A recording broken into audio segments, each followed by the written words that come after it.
Adam, many thanks for your time as always. I mean, this is the shock. Consumers are feeling it. It has political implications and clearly has significant economic implications for the United States.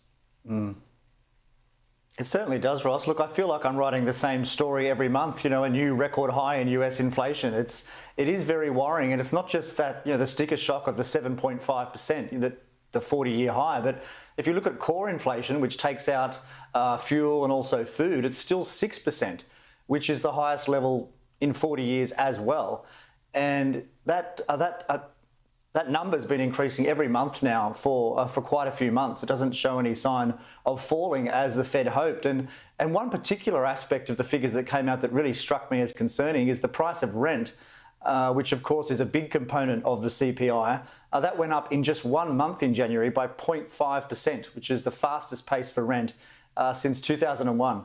So that's really extraordinary. And as you suggested with rates, they're very, very likely to go up now much, much faster than people had thought. One fact that really stuck out for me today was that 1 month ago, the probability based on financial market pricing that the US cash rate would be 1.75% or seven rate increases higher by the end of the year was only 1%, and now it's 70%.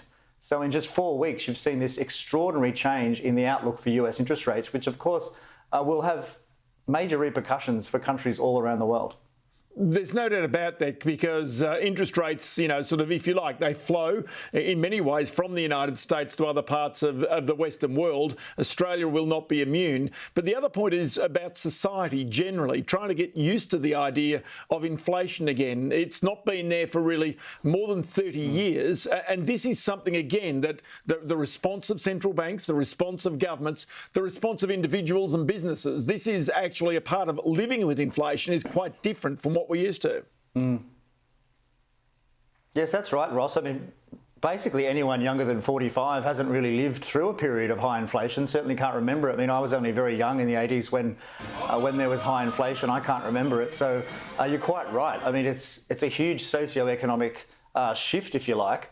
And look, I mean, you'd still have to say that we're probably not going to see those double-digit rates of inflation that we had back in the 70s and 80s, but you'd have to think that we're going to have high single-digit levels for quite some time, and that's going to have huge repercussions for asset prices, especially. I mean, if we see central banks around the world rapidly jack up interest rates, you're going to see a sharp fallback in house prices, and who knows what that's going to do to confidence and to spending generally. So, the rate increases could actually lead to a significant recession because we haven't had, at least, well, not for decades, we haven't seen central banks put up rates very rapidly. And we've never before been in a society where we're so financialized into assets, if you like. In other words, the real economy is so affected by asset prices in a way it simply wasn't 30, 40 years ago.